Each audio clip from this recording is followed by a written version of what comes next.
Hooaja kokkuvõtvas saates tuleb minu kõrval istuma Alar Varrak ja Siim-Markus Post, kellega hakkame rääkima pronksiseeriast, üleüldiselt hooajast ja ka järgmisest hooajast. Alar, tere! Tervist!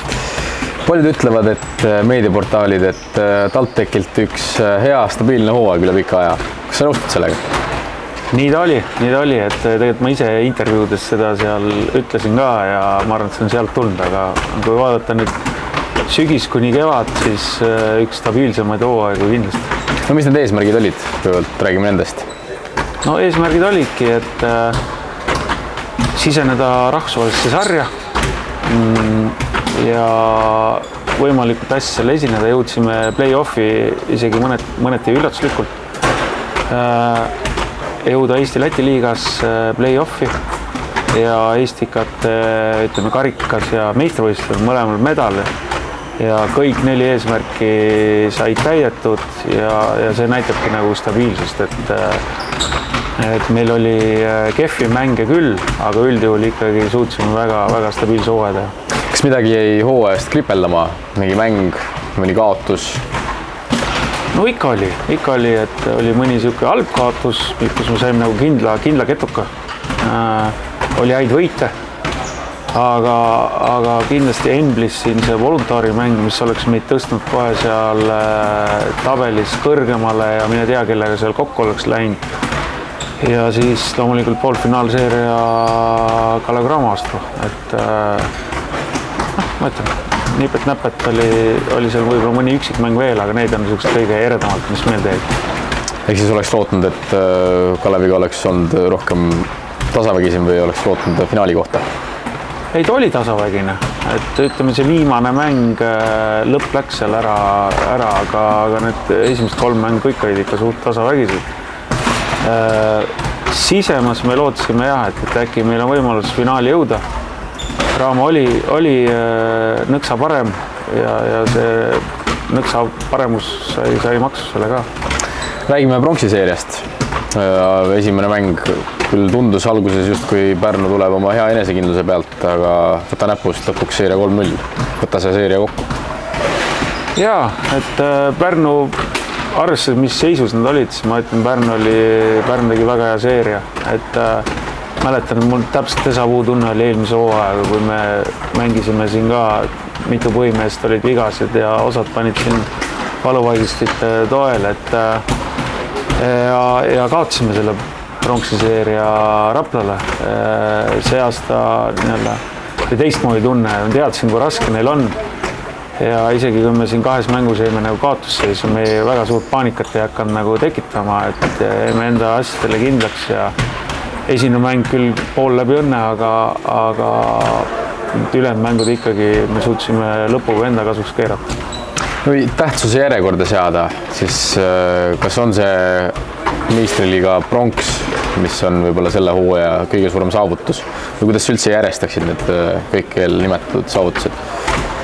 No, meistriliiga pronks on, ütleme, TalTechi jaoks kindlasti tähtis kogu seda ajalugu vaadates. Enne mind siin juba räägitakse meedias sellest.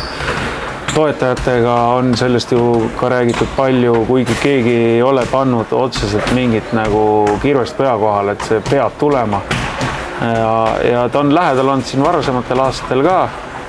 Aga ma ütlen, selles mõttes ta oli nagu sümboolne, kuna see lõpetas nagu ühe 4-aastase arengukava, mis pidigi lõppema nagu medaliga ja selles mõttes ta oli niisugune mõnus sümboolne asi. Aga ütleme, et see on nagu niisugune kevadine kulminatsioon, aga tegelikult hooaja keskel ikkagi need Eesti-Läti liiga ja Embli sari on ikkagi nagu tähtsad, et ütleme, nende inimeste jaoks, kes nagu korvpalli sees igapäevaselt, et need on samavõrd tähtsad kui tegelikult see kevadine medal. Nüüd on hooaeg läbi. Mis edasi plaanid? Midagi, ühelt koosolekult just tulin ja teisele lähen, et töö käib täie hooga edasi. Toetajatega suhtlused, mängijatega suhtlused, praktiliselt iga päev, nädalavahetust küll puhkan, aga iga päev on üht-teist tegemist. Suuremat puhkust plaanis ei ole ühesõnaga? On, tead, võtan täitsa perega ja lähme kohe nädalaks ära, pluss siin paar minipuhkust ka Eesti-siseselt, aga praegu ma arvan, kuni jaanipäevani paneme siin igapäevaselt kindlasti. Räägime siis hooajast 26-27 järgmine aasta. Millal hakkab kogunemine, millal saame teada, mis liigades mängime ja nii edasi? No, väga paljud mängijad tegelikult suvel on töös, et kindlasti igal ühel individuaalselt puhkuse pikkus erineb, aga kõik mängijad on siin töös individuaalsete kavadega, Raunoga, kellel siin omad veel mingid treenerid ja niisugune võistkondlik kogunemine on meil traditsiooniliselt juuli teises pooles. Et see natuke nüüd olenebki, et kuidas sa võist komplekteerid, kes on kuskil millega seotud, aga no juuli lõpus kindlasti on esimene kogunemine. Ja liigad, kus plaanite mängida? Ideaalis tahaks, et kõik jääks samaks, et Eesti-Läti liiga, Eesti liiga ja siis rahvusvaheline sari. Täna tundub, et pigem see on nagu NBL sari. FIBA sari on küll prestiisem, aga ma kuidagi tunnetan, et klubi peaks veel natukene küpsema ja arenema, et sinna nagu siseneda, kuigi ma arvan, et kui see reaalselt see on laua peal, siis kindlasti väga tõsiselt kaalutakse ka seda, aga esialgu proovime vähemalt NBL-gi saaks, sest see on ikkagi päris korralik finantskulu klubile. No mängijate kohta ma sult küsima ei hakka, kui sul on veel välja hõigata mõni mängija, kes järgmine aasta tuleb tagasi või tuleb juurde, siis võid öelda seda, aga kuidas on staffi liikmetega, kas on tulemas juurde mõni lisatreener?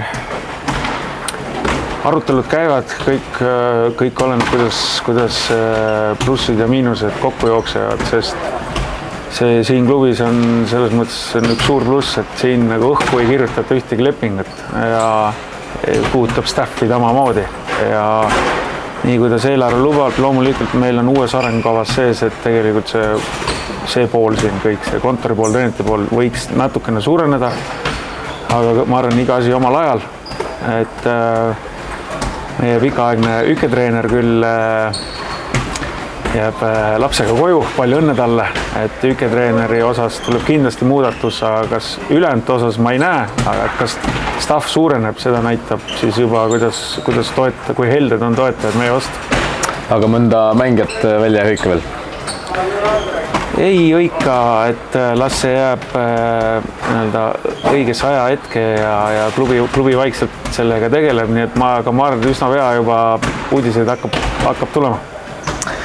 Räägime siis ka sellisest asjast nagu arengukava 2030, millest siin on ka läbi kuluaaride igalt poolt kõlanud, et kuskil oli koosolek, kus seda esitleti, et mis need eesmärgid ja saavutused siis on, mis aastaks 2030 peavad olema saavutatud? Jah, et see arengukava käib nii-öelda koos rektori valitsemisajaga, et ta on küll ühe aastaga nihkes, aga otsused tehakse ära veel ta käib rektori valitsemisajaga koos.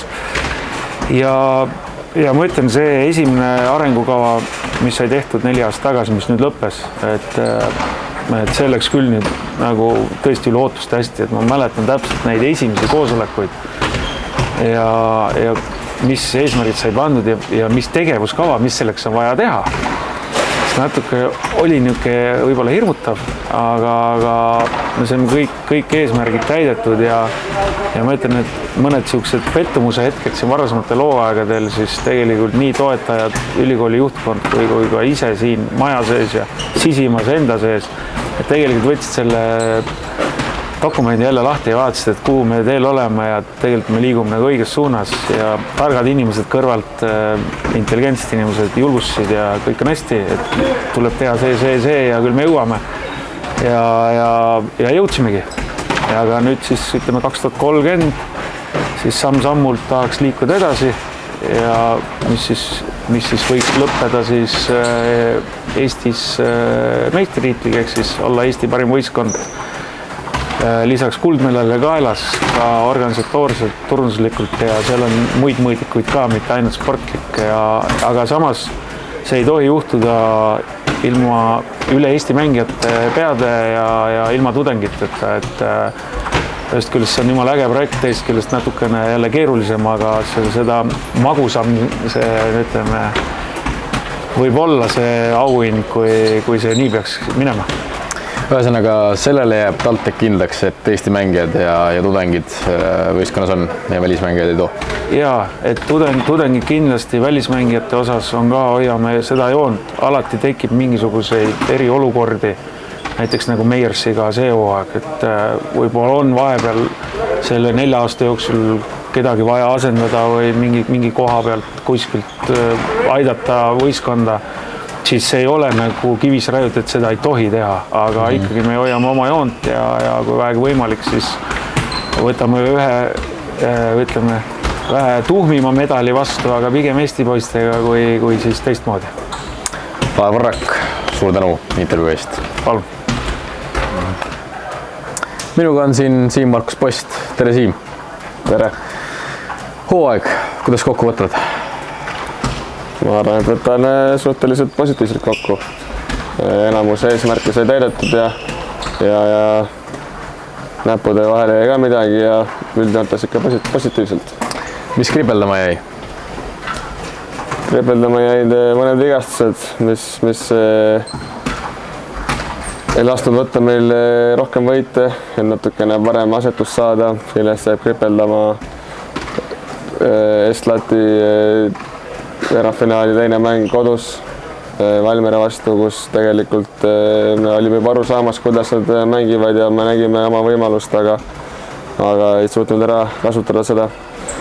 Ja kripeldama meil kindlasti jääb Cramo seeria poolfinaalis, kus ikkagi see on küll palju meeldega ära saanud, aga ütleme nii, et neist mitte sõltuvatel asjaoludel seal asjad juhtusid ja need kaotused me kirja saime, et see oleks väga vabalt ka teistpidi minna. No räägime pronksiseeriast ka, mis alles hiljuti lõppes ja päädis sellise ilusa karikaga. Ma ei tea, oled sa seda ka mööda linna käinud juba kuskil Telliskivist patrullimas? Tegin rongkäigu ümber TalTechi spordihoone. Tulid inimesed kaasa ka või? Kuidas oli? No, mõned jüngrid tulid, jah. No kuidas sa selle pronksiseeria kokku võtaksid, rääkides esimesest mängust, siis ta vahepeal ikkagi tundus, et päris kehvaks läheb olukord. Aga nagu sarnaselt 3. mänguga tulite ilusti välja ja 3-0. Jah, võib-olla lõpuks vaatad seda seisu on 3-0, aga tegelikult ma ütlen, et see tuli ikkagi väga raskelt. Ütleme, ei oodanud, et see nii raskelt tuleb, et jällegi ma ei tea, mis need põhjused on jälle, aga esimene mäng ja ka 3. mäng, et see, kuidas me mänge alustame ja laseme nad pluss 15-20 ette, et ja siis hakkame higistama sealt järgi, et see on ikkagi tegelikult ebavajalik, et saaks ka nagu lihtsamalt, et ja teine mäng seal oli ka ikkagi paras pusimine, et aga õnneks suutsime ikkagi pikema pingi ja nii-öelda kogemused maksma panna, aga ega ta kergelt ei tulnud. Muuseas, ma publiku seast alati nägin nii Cramo kui ka Pärnu seerias, et seal osaled olid pannud su näo kuhugi ja seal oli kõrval Tellise vabrik. Mis sa arvad sellest üldse? Ei, las panevad. Mul on suhteliselt savi sellest, et tore, kui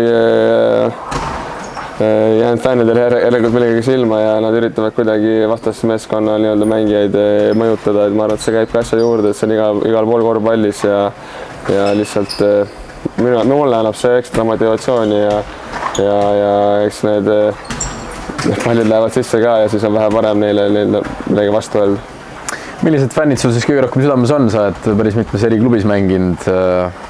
Kus su süda on? Kindlasti jüngrid on väga tublid, et eriti need ülikooli derbid, et seal ei anna kellegagi võrrelda, et seal on ikkagi top 1 Eestis.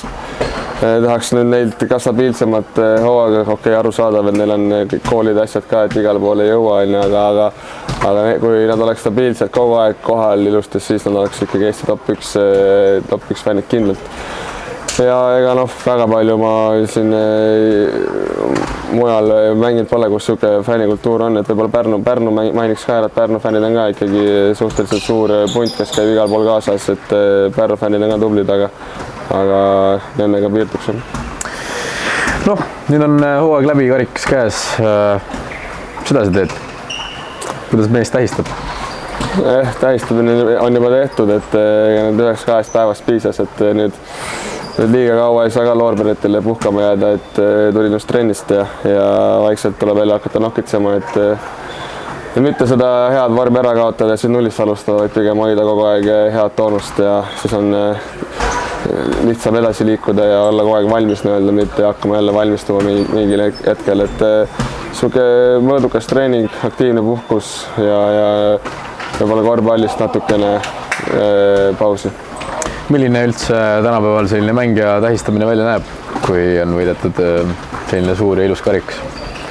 No meie pole miks saladus, meie siin teeme kohe seesama TalTechi üleval, tehti VIP-ruumis meile saun soojaks ja toodi pitsad ja mõned kaljad ja sai rahulikult hooaeg kokku võtta meestega ja muljetada ja oli tore õht. Mis su endal järgmises aastaks, mis plaanid on? Tead sa, kuhu sa maandud? Kas sa oled meie mees? No TalTechiga on mu leping tehtud selles suhtes, et olen TalTechi mees, kui Eestisse jään. Suve keskel on ka deadline, kus on võimalik lahkuda välismaale, kui peaks tekkima mingi võimalus. Et see peab olema kindlasti motiveeriv ja hea võimalus, et ma selle sammu teeksin, aga kui midagi sobivat lauale ei tule, siis TalTechis on alati hea jätkata, et siin on kõik tipp-topp ja mulle sobib. No kui TalTechi jääd, siis mis siin järgmine aasta saama hakkab? No siin räägite välja, et 4 aastaga Eesti meistriks, et jah, eks need klubi juhtkond on natuke tagasihoidlikum, mina mängin iga aasta kulla peale, et kaasa arvatud see aasta, et jah, iga kord ei tule välja, aga iga aasta on see eesmärk.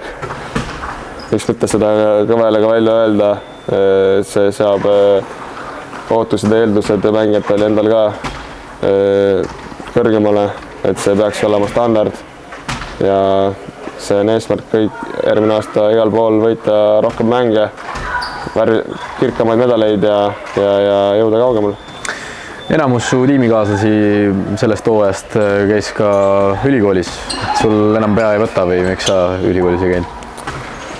Jah, ma ei tea. Olen mõlgutanud seda mõtet, aga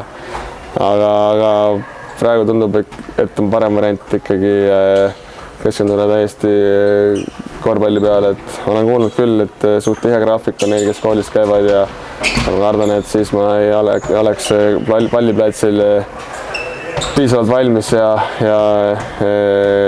see pool natuke kannataks. See oli Siim Markus Post, suur tänu sulle intervjuu eest. Aitäh!